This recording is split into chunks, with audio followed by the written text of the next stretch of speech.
கொள்கைகளை காம்ப்ரமைஸ் பண்ணிக்கிறது கம்யூனிஸ்டுகளுக்கு ஏற்புடையதா? அவங்களை கம்யூனிசம்னு சொல்லலாமா? அது கரெக்ட். கொள்கையாவது காம்ப்ரமைஸ் ஆகுது, என்னங்க நீங்க பேசுறீங்க?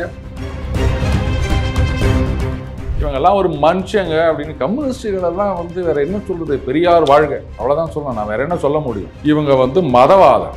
எது மதவாதம்? என்னப்பா விஜயலட்சுமி அவர்கள் வீடியோ போடுறதுக்கு முன்னாடியே ஏதாவது செட்டில் பண்ணக்கூடாதா? வீடியோ போட்ட பிறகுதான் கேஸ் எல்லாம் கோர்ட்டெல்லாம் போயிட்டு இது மாதிரிலாம் பண்ணணுமா அப்படின்லாம் நான் கேட்க மாட்டேன். இதுக்கு நீங்க தப்பா நினைக்காதீங்க. அதுன்னு தெரியல, பாகிஸ்தான்னா மட்டும் இவங்களுக்கு அப்படியே பாசம் பொத்துக்குன்னு வருது. நான் ஏற்கனவே சொன்னேன், ஞாபகம் இருக்கா? இவங்களை தீம் பாட்டர்னு சொல்லி நிற்கிறாங்க தமிழிசை சவுந்தரராஜன் அவர்கள். தேவையா இவங்களுக்கு அப்படின்னு நான் கேட்டேன். இப்ப புரியுதா? சிரிங்க சிரிங்க, சந்தோஷமா இருங்க. அந்த வார்த்தையை மட்டும் சொல்லல அண்ணன் சீமான் அவர்கள், அவ்வளவுதான். அப்படியே ஒரு வருஷம் வச்சிருந்தா கூட எலெக்ஷன் வரும்ல, எலெக்ஷனுக்கு பிரச்சாரம் பண்ணணும்ல, அப்ப நாங்க பெயில் கேட்போம்ல. இவரே சொல்லிட்டாரு, சுப்ரீம் கோர்ட்டே அவருக்கு அனுமதி கொடுத்து ஒரு மந்திரியாக வருவார் பார் அப்படின்னு. அப்புறம் என்ன, ரைட்டு, ஜெயிலுக்கு போனாலும் அவர் மந்திரி தான். இதுக்கு தான் நாங்க சொல்றோம் கவர்னர் பதவியே கூடாது அப்படின்னு. அது நாங்க ஆட்சியில் இருக்கும்போது நம்ம எதிர்கட்சியான கவர்னர் வந்துடணும். ஏன்னா நாம போய் மனு கொடுக்கணும்ல, கிழியாத சொப்பாயிடம். இப்ப முதலமைச்சருக்கு பாராட்டு விழா நடத்த வேண்டும் அப்படின்லாம் வேற ஒருத்தர் சொல்லுகிறாரு.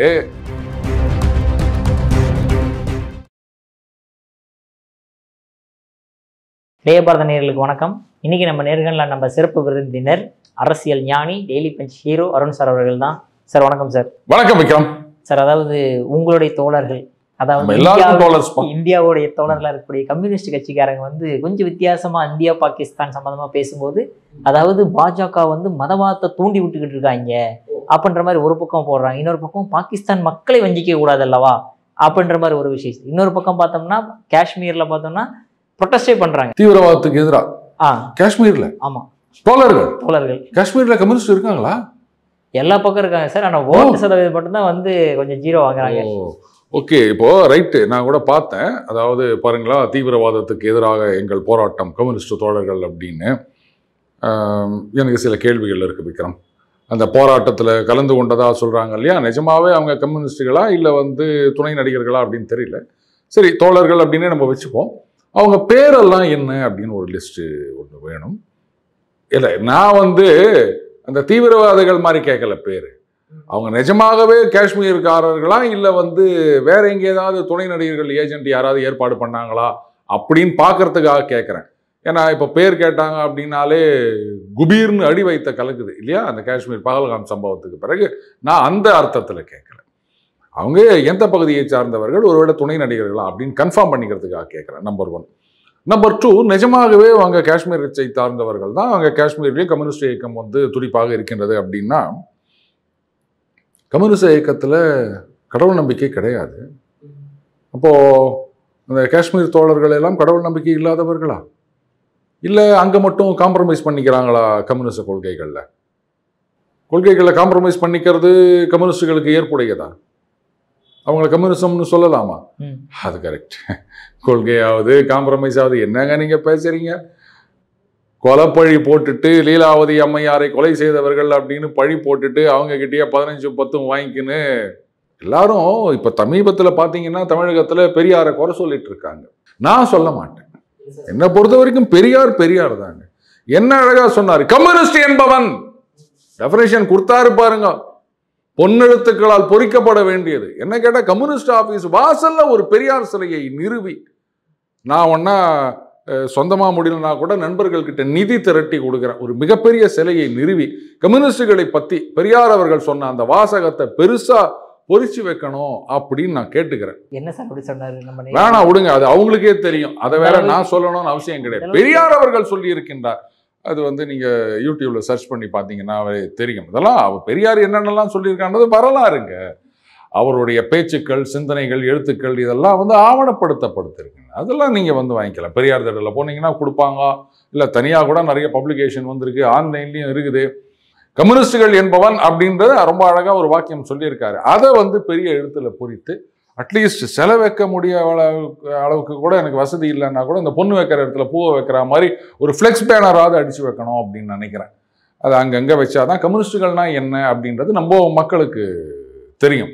அதனால அவங்க பேசுறதுலாம் ஒரு விஷயம் எடுத்துட்டு வந்து கேட்டுக்கிறீங்களே. ஆனா பாஜகவின் மதவாதம் செய்யறாங்க இந்த ஷூட்டிங்கை வச்சுக்கிட்டு அப்படின்ற மாதிரி சொல்றாங்களே சார். அதுல அப்ப இவங்க என்ன வாதம் செய்யறாங்க? தீவிரவாதத்தை எதிர்க்கணும்னா தீவிரவாதத்தை எதிர்க்கணும்னு சொல்லிட்டு அது கூட ஏன்டா நீ வந்து மதவாதத்தை எதிர்க்கிறேன்னு கேட்டா என்ன பதில் சொல்லுவீங்க? ஓ அதுல வேற அங்க வந்து ஆட்டோல எழுதி போட்டுக்கிறாங்களாம், அதாவது ஹாஸ்பிட்டலுக்கு, ஏர்போர்ட்டுக்கு, இல்லை ரயில்வே ஸ்டேஷனுக்கா இதெல்லாம் ஃப்ரீ அப்படின்னு. எங்க ஊர்ல காலகாலமா பிரசவத்துக்கு இலவசம்னு ஆட்டோல ஓட்டின்னு இருக்கிறாங்க. இன்னும் அங்க இருக்கிறது வந்து அதாவது தீவிரவாதத்துக்கு மதம் இல்லை அப்படியா? இன்னைக்கு தான் தெரியுதா அவன் மூளைக்கு? ஹிந்து டெரர், சாஃப்ரன் டெரர்னு சொல்லும் போது எங்க போய் ஒழிஞ்சிருந்தீங்க? அவங்களோட தானே நீ கூட்டணியில இருக்கீங்க. அப்ப சொல்ல வேண்டியது தானே தீவிரவாதத்துக்கு மதம் கிடையாது, கலர் கிடையாது, நீங்க ஹிந்து டெரர்னு சொல்றீங்கன்னு கேட்க வேண்டியது தானே. அப்ப இனிச்சது இன்னைக்கு கசக்குதா? அண்ணன் எடப்பாடியார் மாதிரி தான் நானும் கேட்கணும், நீங்க வேற இது மாதிரி நினைச்சுக்காதீங்க. அவர் கேட்டார்ல அதே வார்த்தையை தான் நானும் சொல்றேன். நான் இவங்கெல்லாம் ஒரு மனுஷங்க அப்படின்னு. கம்யூனிஸ்டுகள் எல்லாம் வந்து வேற என்ன சொல்றது, பெரியார் வாழ்க அவ்வளவுதான் சொல்லணும். நான் வேற என்ன சொல்ல முடியும்?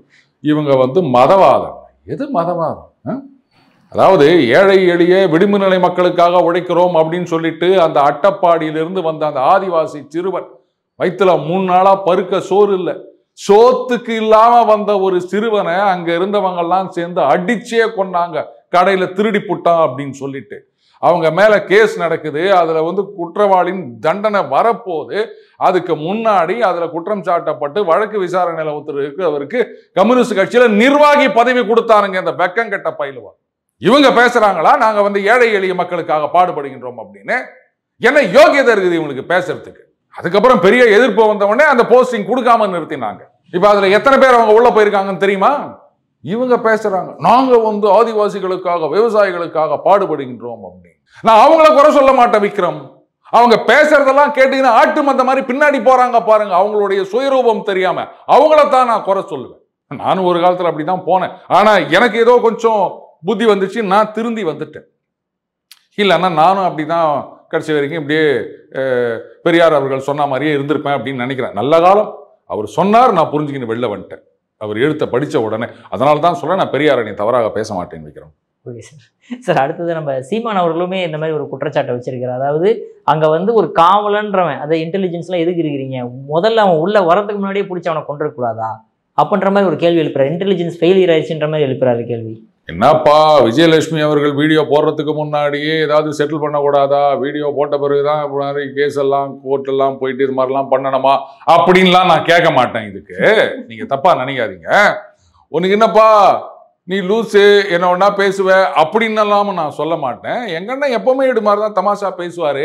ஆனா நாம பேசணும் அப்படின்னு வச்சுக்கோங்களேன், நம்ம சீரியஸா பேசினாலே தமாஷா எடுத்துக்கிறாங்க. ஆனா அவர் தமாஷா எதையோ ஒன்று வளரின்னு போனாலும் அப்படின்னு அவரே சிரிப்பாரு, ஜனங்களும் சிரிச்சுட்டு போயிடுறாங்க. இப்போ சில காமெடி சீரியல் வீடியோ அதெல்லாம் பார்த்தீங்கன்னா அது சிரிப்பு வருமா வராதா ஜனங்களுக்கு அப்படின்னு தெரியாது போல. அதனால இந்த இடத்துல சிரிக்கணும்னா பேக்ரவுண்ட்ல ஒரு சிரிக்கிற வாய்ஸ் வரும், உடனே நம்ம எல்லாமே சேர்ந்து சிரிக்க ஆரம்பிச்சிருவோம். அந்த மாதிரி ஒரு ட்ரெண்ட்ல ஓடி நிற்கிறாருங்க அவரு பேச. இதுல வேற அவர் கட்சிக்காரர் ஒருத்தர் சொல்றாரு, போர் நடந்து கொண்டிருந்தாலும் இந்த குடிக்கும் தண்ணீரை நிறுத்துவது குற்றம் அப்படின்னு. அங்க பிரபாகரன் ஈழத்துல அந்த ஒரு மாவிலேறு ஆறுலேருந்து அந்த தண்ணியை நிறுத்தும் போது அப்ப இந்த வியாக்கியானம் அவங்களுக்கு கொடுக்க தெரியலையா? இப்பதான் தெரியுதா? அது இன்னும் தெரியல. பாகிஸ்தான்னா மட்டும் இவங்களுக்கு அப்படியே பாசம் பொத்துக்குன்னு வருது. நான் ஏற்கனவே சொன்னேன், ஞாபகம் இருக்கா?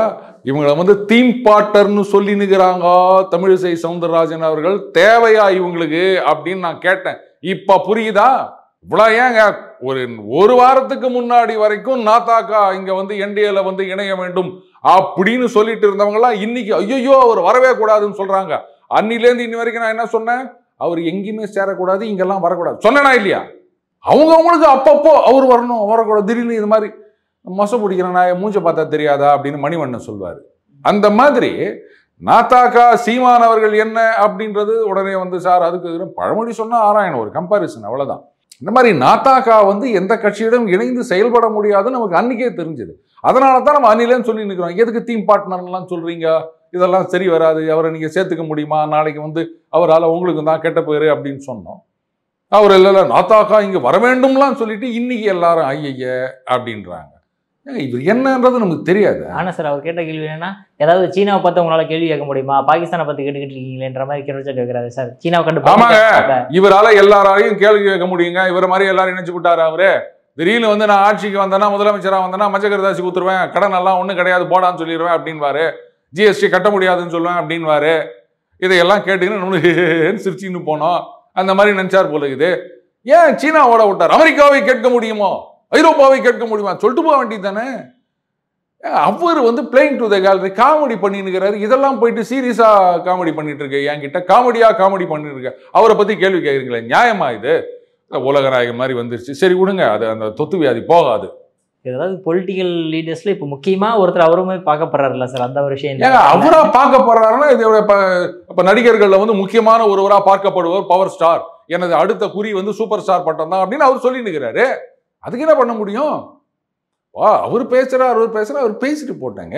இப்போ வந்து சீனாவை ஏன் கேட்கணும்னா, ஏன்டா இங்க வந்து போனது பாகிஸ்தான்காரனுங்க, இங்க இருக்கவனோட சப்போர்ட் 2 பேரை வச்சுக்கின்னு இதுக்கு சீனாவை போய் கேட்க முடியுமா அப்படின்னா இது என்ன கேள்வி? எது சரி, சீனாவை கேட்க முடியுமான்னா, சீனா நம்மளோட நிலத்தை ஆக்கிரமிப்பு செய்திருக்கிறார்கள் அப்படின்னா, அது காங்கிரஸ்காரன் காலத்தில் பண்ணது.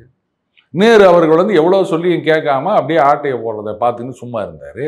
அங்க போய் கேளு, இங்க வந்து கேட்டுனுக்கிற நீ இதையோ ஒன்று கேட்கணும். அந்த நேரத்துக்கு ஒரு தமாஷா இது பண்ணணும். அது அன்னைக்கு என்ன பேசணும், இன்னைக்கு என்ன பேசணும், அதை பற்றிலாம் வந்து யாரும் கண்டுக்க கூடாது. அந்த நேரத்துக்கு ஒரு காமெடி வருதா அப்படின்னு இந்த ஒன்று பார்த்துருக்கீங்களா, சிரிங்க சிரிங்க சந்தோஷமா இருங்க, அந்த வார்த்தையை மட்டும் சொல்லலை அண்ணன் சீமான் அவர்கள், அவ்வளோதான்.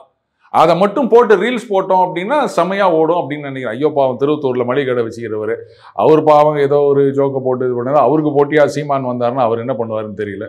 விடுங்க, அவருக்கு போட்டியா வந்து நிற்கிறாரு இவர். ராகுலுக்கு ஒரு பக்கம் போட்டி, இந்த பக்கம் இந்த மளிகை கடைக்காருக்கு, திருவத்தூர் மளிகை கடைக்காருக்கு ஒரு போட்டி, டஃப் ஃபைட்டு கொடுக்குறாரு அண்ணன் சீமான். அப்படியே சிரிச்சுட்டு போக வேண்டியது தான் வைக்கிறேன். ஆனால் ராகுல் காந்தி அவர்கள் கூட பரவாயில்ல சார், அதாவது நான் சென்ட்ரல் கவர்மெண்டோட நிற்கிறேன், என்ன ஸ்டெப்ஸ் எடுத்தாலும் நான் பங்கு கொடுக்குறோம் அப்படின்ற மாதிரிலாம் சொல்லியிருக்காரு சார் ராகுல் காந்தி. ஆமா, நீங்க இப்போ பங்கு கொடுங்க இல்லை கொடுக்காம போங்க, எதான் ஒன்றா பண்ணிட்டு போங்க. இப்போ இன்னைக்கு சொல்கிறாருல, ஒரு வாரம் கழிச்சு என்ன பேச போகிறாருன்னு பாருங்க.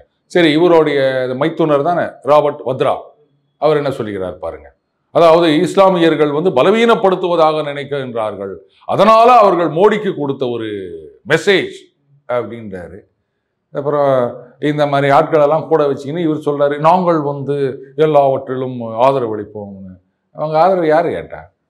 அது அந்த சர்வகட்சி கூட்டம் அப்படின்றது ஒரு டெம்ப்ளேட் ஆகிப்போச்சு. கவர்மெண்ட் தான் டிசைட் பண்ண போகிறாங்க. அது நீங்கள் போயிட்டு இல்லை நாங்கள் இப்படி பண்ணோம், நாங்கள் எல்லோரும் யோசனை சொல்லுவாங்க. நீங்கள் பதவியில் இருக்கும்போது என்ன பண்ணீங்க, ஆட்சியில் இருக்கும்போது என்ன பண்ணீங்க, இந்த லட்சத்தில் நீங்கள் வந்து யோசனை சொல்கிறீங்க அப்படின்னு. இது எப்படி இருக்குதுன்னா, இன்றைக்கி குஜராத் டைட்டன்ஸ் வந்து டாப்பில் இருக்காங்க, அடுத்து ஒன்றும் குரூஷியல் மேட்சுங்க, அதுக்கப்புறம் ஃபைனல்லாம் போனீங்கன்னா என்ன பண்ணுறது அப்படின்னு அவங்களுக்கு சிஎஸ்கே போய் ஆலோசனை சொன்னால் எப்படி இருக்கும்? ஏய், டேபிளில் கட்சியில் இருக்கிற, இப்படி கவுத்தாதான் நீ மேலே வருவேன், நீ எங்களுக்கு ஆலோசனை சொல்றியா, கேட்பமா மாட்டோமா? அந்த மாதிரி தான் இருக்குது. எனக்கு சர்வ கட்சி கூட்டம் நடத்த வேண்டும், எல்லோரது ஆலோசனையும் கேட்க வேண்டும், எல்லார் பேச்சையும் கேட்டு நடந்தா உருட்டா மாதிரி தான்.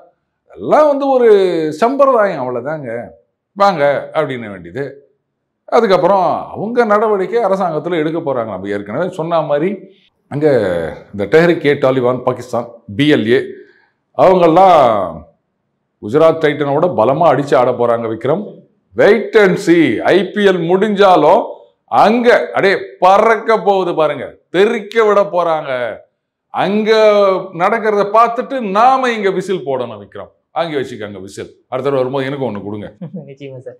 அதே மாதிரி இப்போ நம்ம தமிழ்நாடு பாலிடிக்ஸில் பார்த்தோம்னா கூடிய விரைவில் வந்து அமைச்சரவை மாற்றங்கள் நடக்க போகிறதா சொல்லியிருக்காரு சார். யார் யாருக்கு என்ன மாதிரி அமைச்சர்கள் மாற்றப்படுவார்? PTRக்கு இன்னும் பதவி கிடைக்கப்படுமா? ஏங்க நீங்க வேற, அவர் தான் சொல்லிட்டாரு, என்கிட்ட வந்து நிதியும் இல்லை, அதிகாரமும் இல்லை. அதுக்கப்புறம் கட்சியில கூட அவருக்கு ஏதோ அதிகாரம் இல்லை, ஏதோ சொன்ன மாதிரி ஏதோ ஞாபகம். கரெக்ட். அதாவது யார் யாருக்கு என்னென்ன கொடுக்க வேண்டும் அப்படின்றது வந்து prerogative of the chief minister. So அதை வந்து நம்ம யாரும் மறுக்க முடியாது.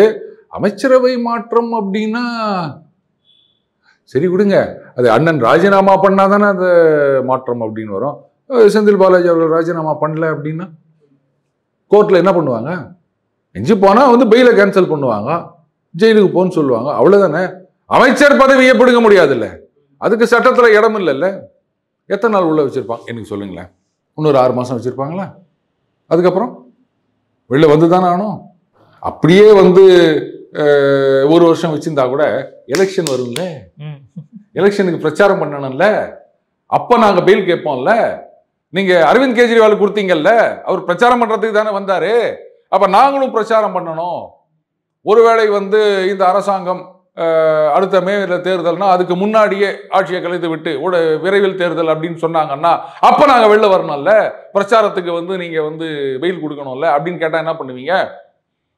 நல்ல ஐடியா வரும்ல. நீங்களே எடுத்து கொடுக்குறீங்க. அது மாதிரி அது மாற்றம் அப்படின்னு சொல்ல மாட்டேன். ஒரு என்ன சொல்றது, மாயை, ஆப்டிக்கல் இல்யூஷன் அப்படிதான் சொல்லணும். அவர் சொல்வார்ல அந்த பஞ்சதந்திரத்துமா, அதுல அந்த மாதிரி ஆப்டிக்கல் இல்யூஷன் எடுத்துக்கலாம். என்னப்பா எவ்வளவு நாள், அதுல வேற யாரோ ஒருத்தர் மூத்த பத்திரிகையாளர் ஒருத்தர் சொல்லியிருந்தார், சுப்ரீம் கோர்ட்டு கிட்ட ஆர்டர் வாங்கி அவர் மறுபடியும் மந்திரியாக வருவார். பரவாயில்ல, அவங்களே கேட்டாங்க மந்திரி பதவியா பெயிலா அப்படின்னு முடிவு பண்ணிக்கோன்னு. இவரே சொல்லிட்டார், சுப்ரீம் கோர்ட்டே அவருக்கு அனுமதி கொடுத்து அவர் மந்திரியாக வருவார் பார் அப்படின்னுக்கிறாங்க. அப்புறம் என்ன, ரைட்டு, ஜெயிலுக்கு போனாலும் அவர் மந்திரி தான், அதை மாற்ற முடியாதுல்ல. ஒருவேளை இல்லைல்ல அவருடைய ஆலோசனை வேண்டும், அதனால அவர் ஜெயிலில் இருந்தால் நல்லா இருக்காது அப்படின்னு அவராக முன் வந்து ஒரு தியாக உள்ளத்துடன் தமிழக அரசுக்கு எந்த விதமான ஒரு கெட்ட பெயரும் வந்துவிடக்கூடாதே இந்த எதிரிகளது சூழ்ச்சியினால் அப்படின்றதுக்காக அவரே வந்து தனது பதவியை தியாகம் செய்தார். அப்படின்னா ஒன்னா அந்த மந்திரி சபை மாற்றம் வரலாம். அந்த தியாகத்துக்கு என்ன கைமாறு செய்ய போகின்றார்கள் அப்படின்றதையும் நம்ம பார்க்கணும். Interesting times ahead Vikram. Okay sir, கடைசி ஒரே ஒரு விஷயம் சார். அதாவது இப்போ கவர்னர் ஆர்.என். ரவி அவர்களே ஸ்டேஜ்லேயே சொல்கிறாரு, அதாவது நான் எங்கேயாவது துணைவேந்தர்கள் வந்து மீட்டிங் வச்சேன் அப்படின்னா அவங்க வரக்கூடாதுன்ற மாதிரி பயமுறுத்தி அச்சுறுத்தி வச்சிருக்காங்க அப்படின்ற மாதிரி மிகப்பெரிய ஒரு குற்றச்சாட்டு ஒரு கவர்னரே வைக்கிறாரு சார். என்ன எப்படி சார் அது? இதுக்கு தான் நாங்கள் சொல்கிறோம் கவர்னர் பதவியே கூடாது அப்படின்னு. அதாவது நாங்கள் ஆட்சியில் இருக்கும்போது நம்ம எதிர்கட்சியான கவர்னர் வந்துடணும். ஏன்னா நாம போய் மனு கொடுக்கணும்ல, கிழியாத சொப்பாயிடம் மனு கொடுக்கணும். கவர்னரை பார்க்கும்போது நம்ம இப்படி தானே போனோம், அதான் நான் மனு கொடுக்கணும். அதுக்காக சொல்றேன் நான். அப்போ மட்டும் வந்துடலாம், மற்ற நேரத்தில் வேண்டாம் அப்படின்னு நினைக்கிறேன். கவர்னர் சொல்லியிருக்காரு, உடனே இவங்க இல்லை அப்படின்னு சொல்லியிருக்காங்க. ரைட்டு, ஒவ்வொரு துணைவேந்தருக்கு ஏதாவது ஒரு ப்ரெஷர் இருந்திருக்கும். என்ன ப்ரெஷர்னு கேட்குறீங்களா? பிளட் ப்ரெஷர் அது இருந்திருக்கலாம். அதுக்காக டாக்டர் வந்து இல்லை நீங்கள் எதுவும் ட்ராவல் பண்ணக்கூடாதுன்னு சொல்லியிருக்கலாம். அது எங்கே நடந்தது? ஊட்டி இல்லையா? பார்த்தீங்களா? சில பேருக்கு குளிர் ஒத்துக்காமல் இருக்கலாம், ஜலதோஷம் இருந்திருக்கலாம். அந்த நேரத்தில் இப்போ நீங்கள் ஊட்டிக்கு போனீங்கன்னா, அப்பா முக்கியமான விஷயத்த மறந்துட்டீங்களே, அந்த ஊட்டிக்கு போகிறது ஏதோ பாஸ்லாம் வேற வாங்கணும். ஆமாம் சார், பாஸ் வாங்கணும். பாஸ் கிடைச்சிருக்காது பாஸு. என்ன நீங்க இதெல்லாம் போயிட்டு அரசாங்கத்து மேல பழி போட்டுனுக்கிறீங்க? பாஸ் அப்ளை பண்ணிருப்பாங்க. சார் பாஸ் தேவைப்படுது, இந்த மாதிரி கவர்மெண்ட் விஷயங்களுக்கு எல்லாம் தேவைப்படாது சார். அவங்களும் மக்களில் ஒருவர்கள் தாங்க. ஏங்க இது வந்து ஜனநாயகம், மக்கள் தான் இந்த நாட்டு மன்னர்கள். அப்ப அவங்களும் வந்து மக்கள் தானே.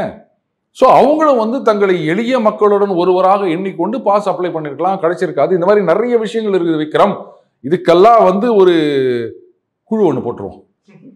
அவங்க வந்து ஆராய்ந்து பார்த்து ஒரு 3 மாதத்திலிருந்து 6 மாதங்களுக்குள் அறிக்கை கொடுத்தாங்கன்னா உண்மை தெரியும்னு நினைக்கிறேன். இல்லைப்பா இந்த மாதிரிலாம் ஒரு ஐடியா கொடுத்தா நம்மளையும் ஒரு குழுவுக்கு தலைவராக போட மாட்டாங்களா? ஒரு 6 மாதம் நம்மளும் அப்படி குழு தலைவர் அப்படின்னு சொல்லிக்கலாம். நானும் எவ்வளோ ட்ரை பண்ணி பார்க்குறேன், நம்ம ஒன்றும் கிடைக்க மாட்டுது. சரி நீங்களாவது ஒரு குழு போடுங்கப்பா, இது உண்மை என்னன்னு கண்டுபிடிக்கிறதுக்கு. அப்படியாவது எனக்கு ஒரு குழுல சான்ஸ் கிடைக்குதா பார்க்கலாம். சார் இப்போ ஆர்.என். ரவி அவர்களோட பவரை வந்து எடுத்ததே வந்து நம்ம சுப்ரீம் கோர்ட்ன்ற மாதிரி தானே சொல்ல வர்றாங்க சார். ஒருவேளை அவங்க வந்து இந்த மாதிரி, அதாவது இப்ப வந்து முதலமைச்சருக்கு பாராட்டு விழா நடத்த வேண்டும் அப்படின்லாம் வேற ஒருத்தர் சொல்லிக்கிறாரு. நீங்க ஒரு வீடியோ பார்த்துருக்கீங்களா? அதாவது ஒருத்தர் ஃபுட்பாலு கோல் அடிப்பாரு, அந்த கோலி என்ன பண்ணிடுவாரு, அதை அப்படியே தடுத்துருவாரு. தடுத்த உடனே பந்து அவர் மேலே பட்டு கோலி மேலே பட்டுட்டு வெளில போயிடும். அந்த கோல் கீப்பர் வந்து அப்படியா தடுத்து நிறுத்திட்டோம் அப்படின்னு சொல்லிட்டு அப்படி முன்னாடி வருவார். அப்படி வெளில வந்த பந்து அப்படியே டக்கு டக்கு டக்குன்னு வந்து மறுபடியும் கோல் போஸ்டுக்குள்ளே போயிடும். இவங்கெல்லாம் ஆடுவாங்க. அந்த மாதிரி இப்போ இது வந்து மத்திய அரசாங்கம் இதுக்கு அப்பீல் போகிறாங்களா என்ன அப்படின்றது ஒன்றும் தெரியல. அண்ட் இறுதி தீர்ப்பு என்ன அப்படின்றதும் தெரியல. இங்கே சில பேர் மூத்த இளம் வழக்கறிஞர்கள் சொல்லிட்டு தெரியலாம், சுப்ரீம் கோர்ட்டு தீர்ப்பு இறுதியானது, அதை ஒன்றும் பண்ண முடியாது அப்படின்னு. அப்படி பார்த்தா நீட்டு வழக்கில் என்ன ஆச்சு அப்படின்னு கேளுங்க, வாயை திறக்க மாட்டாங்க இவங்க. டாஸ்மாக் கூட ஏதோ சுப்ரீம் கோர்ட் போயிருக்காங்கன்னு நினைக்கிறேன்ல. ஓகே. அப்போ அங்கேயும் தீர்ப்பு வந்துச்சுன்னா அப்போ என்ன சொல்லுவாங்க அது தெரியாது. சரி, இருந்துட்டு போட்டோம். இப்போ 5 நீதிபதிகள் அடங்கிய குழு அது பெஞ்ச் விசாரிக்கணும் அப்படின்னு சொன்னால் அப்போ அவங்க ஒருவேளை தீர்ப்பை மாற்றினா என்ன பண்ணுவாங்க? ஏராளமான விஷயங்கள் இருக்கின்றன. அதனால தான் உடனே பாராட்டு விழா நடத்தணும்னு நினைக்கிறாங்களோ என்னவோ தெரியல. ரைட்டு, அவங்கள பொறுத்த வரைக்கும் இது இறுதி வெற்றியாக கூட இருந்துட்டு போட்டாங்க. அதை பற்றி நான் ஒன்றும் சொல்லலைங்க. ஆனால் கவர்னர் அதிகாரத்தை பறித்து விட்டார்கள் அப்படின்னா the last word has not been heard அப்படின்னு தான் நான் சொல்லுவேன். ஓகே சார், உங்கள் பொண்ணான நேரத்தில் இளைய பாரதம் நேரில் ஒத்துக்கினதுக்கு மிக்க நன்றி சார். நன்றி விக்ரம்.